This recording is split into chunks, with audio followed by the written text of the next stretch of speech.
What is up, folks? Today, doing a little tractor repair.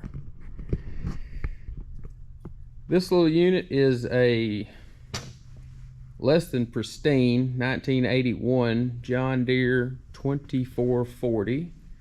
Got this thing pulled apart for some routine maintenance, fix a few leaks, just small winter projects, trying to get it ready for next spring, get back into hay season, stuff like that. So our goal today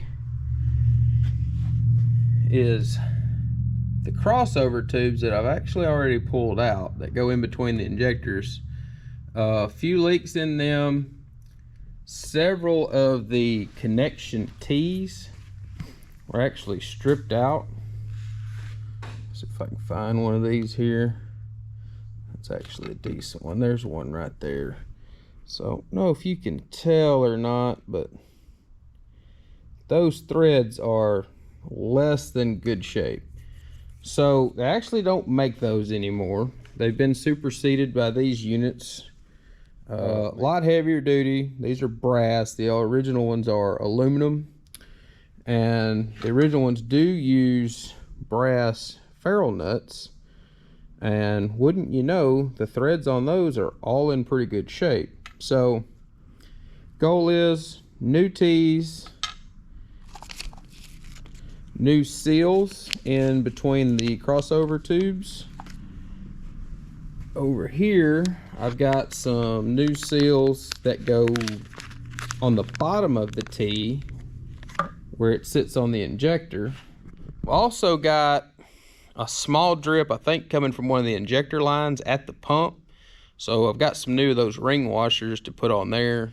Second thing we're going to do after fixing those fuel lines, well, probably before I fix those fuel lines, is we are going to go in, pop the valve cover off, and adjust the valves.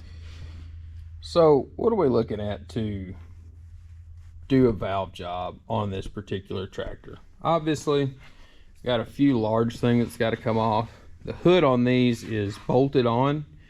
There's 4 points, 2 at the front on either side, or 1 on either side, and then 1 at the rear on either side. Right back there, you got to lift the hood off. These caps have got to come off. Once you get the hood out of the way, you can pop those back on, keep stuff out of them. It's not necessary. It's a lot easier if you pull this intake tube off. Couple clamps, worth it in my opinion, but there again, not necessarily. You've got a breather tube that comes out top of the valve cover, runs down over behind the exhaust manifold. You're going to want to pull that out, and naturally you've got to get the valve cover off, which has quite a few. I think there's 9, maybe 10 altogether. 1/4 inch bolts, 7/16 head. Pretty simple. Next big thing you're going to want to do is, a lot of these Deeres, I'm not sure if you can see it. You're going to have a shadow from the camera. Maybe I'll try another angle.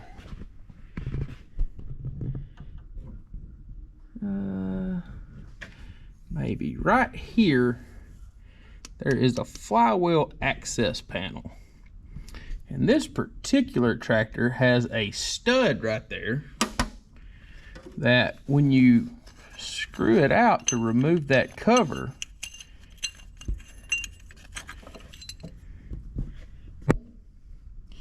it actually doubles as a timing pin, which is super handy. That's just the flywheel cover there. So to use this pin, you would insert it, you'd pull it out of the bolt hole, flip it around, insert the smooth side into the bolt hole, and there's a corresponding hole in the flywheel that it'll slip into. Now, to set timing, you're going to have to make 2 revolutions of the engine. So you're going to have to do number 1 top dead center, and you can get half your valves on that rotation. Then you'll have to pull the pin, rotate the engine a full turn, lock it back in, then you can get your remaining 4 valves on these 4 cylinders. So that pin makes it really handy. They actually make a barring tool that goes with this. Well, not with it, but you can buy it, that inserts, and it's got a gear on it that you can use with a ratchet or maybe a wrench. I don't have one of those.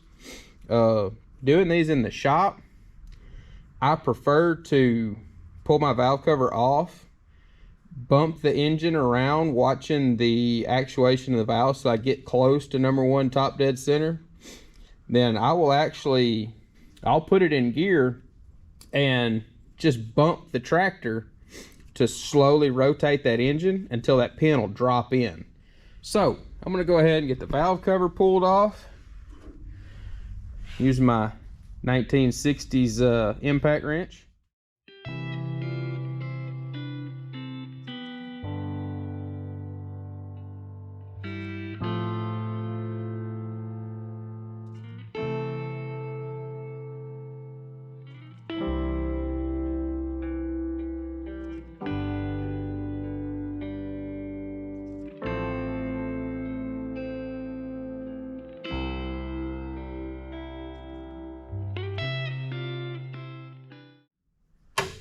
Got those all out of the way.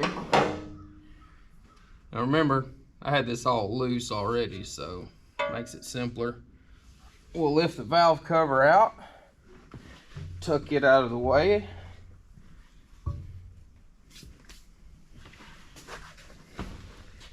Also got a nice new gasket for it. The original ones were cork, which are fine. This one's reusable. It's metal with like a silicone on it, and it's pretty snazzy. I like that. Now you can see your valve train. So front to back on these is 1, 2, 3, and 4, and intakes are in the front, exhausts are in the back. We'll just go right down through the line there and start seeing where we're at.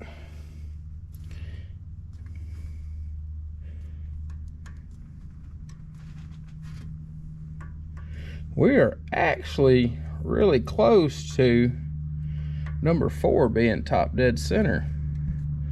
So I think we'll go see if I can get that timing pin locked in, and we'll adjust the back set first. That way it'll save me a little bit of work.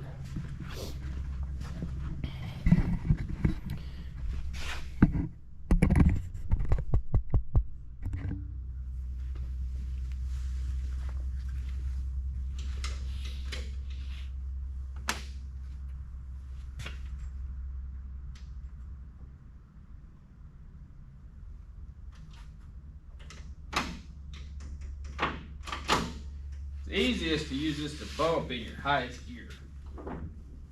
And we're actually, I'm already locked in. There we go, right off the bat. So what do I mean by locked in? So when you start with the pressure on that pin, on that timing pin, it'll stick out about a ½ inch or so from the face of the bell housing of the engine. And there's only one hole it'll fit into, and you can feel it. When it drops in, it's there. I mean, it'll lock it in. So you've got positive engagement. You know, in this instance, number 4 is top dead center. So you got it. No questioning. You don't have to pull anything out like an injector and stick a line down in there or a screwdriver to try to get it close. You got it, and you don't have to take anything extra off. So really handy little piece there. On these engines, this little wrench here is my favorite for the adjuster nuts. See, it's kind of got that funky offset to it. It's also got one down here on the box end, which I don't use that in much, but this one is really handy to get in there in those tight spots. It's pretty old. It is an old snap-on. I really don't even remember where I picked it up, but it's great for this job. So our intake valves on this one will be set at 14 thousandths. So I'll go ahead and catch those first. Let's see where we're at. I'm gonna go from number 4 first, and that bad boy is loose, loose, loose.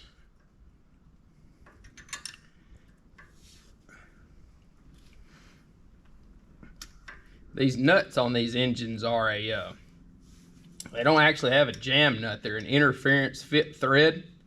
So if you're adjusting them and you feel like you're gonna break it, that's because that interference thread is trying to hold that thing in place. And I really don't like that design. If that thread gets worn, it can just let loose. And oh boy, that's nice.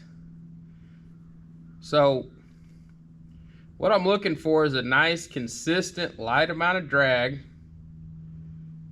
and in between the top of the valve stem, which these actually have a cap on them, and the tip of the rocker. And it's hard to describe what that feeling is, but you want to just light drag when you move it in and out. And that's good. I like that one. We can also do the intake of number 3 right now, and it is also a little loose.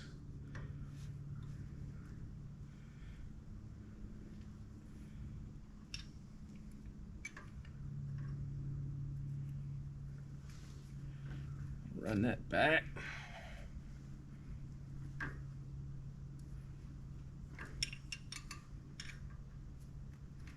So to tighten it up, you're going to want to turn that nut clockwise to your, I like to go over till my drag gets really stiff and then adjust back down. I feel like I get a little more consistent. Yeah, see that? See how jerky that is? I'm not sure if that can pull up on the camera. That's a little snug there. So then we'll go back till I get a nice light drag. No jerkiness.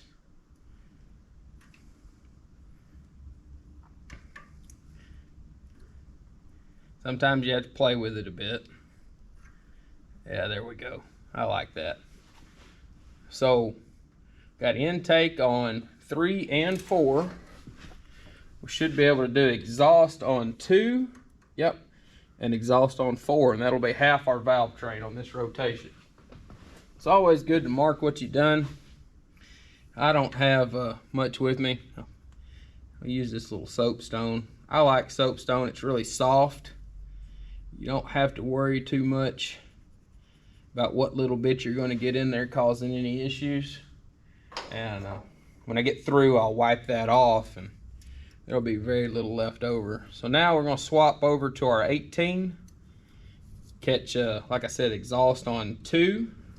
And you can feel these. When they're in the right spot, they should have a little wiggle unless you've got problems.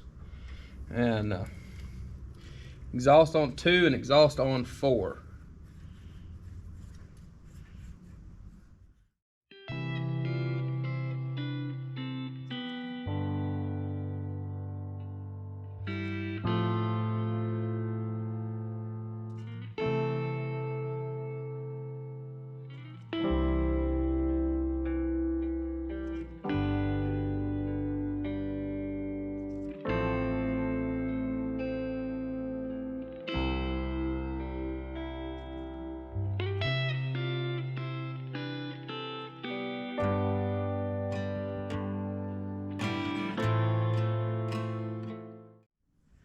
All right, got 2 there.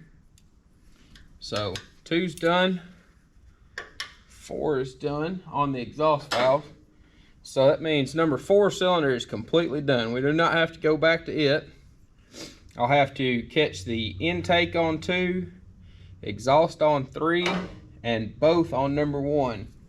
And then we can put her back together. Now, if you watch this valve train, what I'm going to do to get it close is I'm going to bump the starter over, and when you start seeing these come up, you'll know you're getting close to your top dead center on number 1. And then I can fine tune it from there. Number one thing though, before you bump it, make sure you got that timing pin out because it will cause problems. Got a rag here in the intake. You want to get that out of the way. And here we go. See how that intake's down right now? Coming back up. Loose, loose. We are really close. Go ahead and shut that key back off. We'll put it back into gear. See if I can't find my timing mark. All right, we are not on our mark exactly. So I'll have to give her a little roll. Well, I may have more trouble than I thought.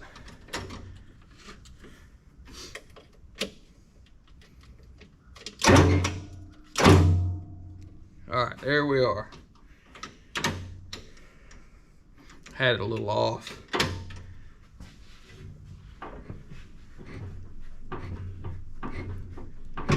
There it is. It's noticeable when that pin drops in. I mean, it'll go in at least a 1/4 inch or so. So that's the only spot in a flywheel it'll go in. So when it goes in, you know you got it. Check your valves. Should be loose on both on number 1. Should be loose on intake 2. Should be loose on exhaust 3. And all the rest should be snug. They should have pressure on them.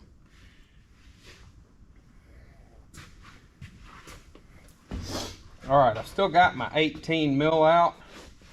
So I'm gonna go ahead and do my exhaust valves first. Probably be a good idea to go ahead and put my rag back in just so I don't knock any junk down in there. So here we are again. Slipping in there, a little loose feeling. Not bad.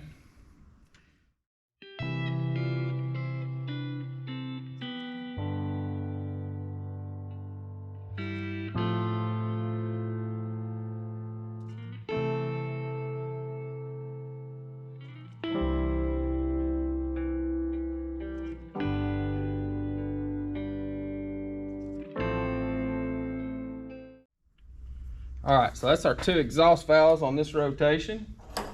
Swap back to our other feeler gauge, which is a 14 thousandths on the intake.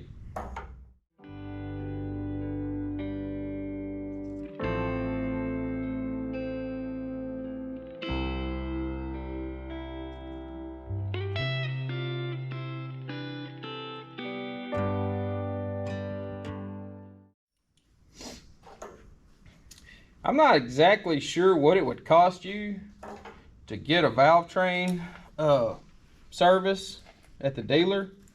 I mean, all these dealers nowadays are $100+ an hour. So, I mean, you're figuring just to get to it, you're looking at hour labor. Just to put it back, you're looking at another hour. Probably going to pay an hour for the actual adjustment as well. So you're looking 3 hours, maybe 2.5, few parts, and oh, yep, there we go, like it. So you're talking, you know, just labor-wise, I would say in the neighborhood of $300 to $400 just to do this little job that I was able to knock out in, golly, I mean, even washing it and everything, maybe an hour, 2 hours tops. I didn't have to haul it to the dealer. Didn't have to listen to them tell me about all the other things that I should fix on here that I already know about.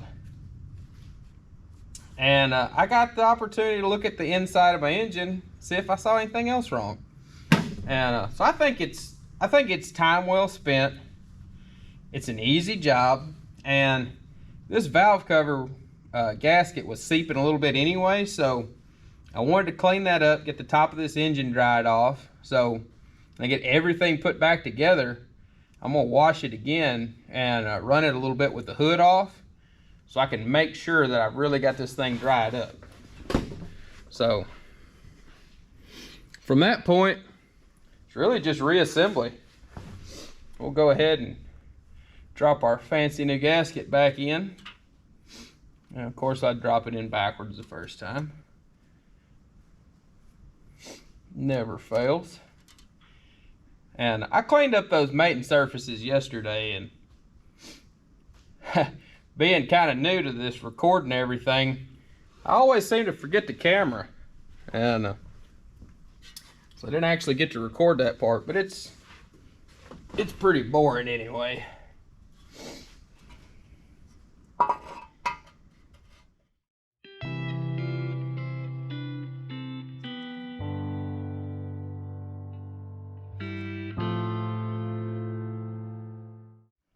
You have to watch. These bolts have a washer behind them. It's kind of got an offset to it, and they go in a certain way. You want this broad curve to the outside, generally speaking, and this sharper curve to go into the indentation of the valve cover for the bolt clearance. And those washers just give a little extra support, help that valve cover clamp down.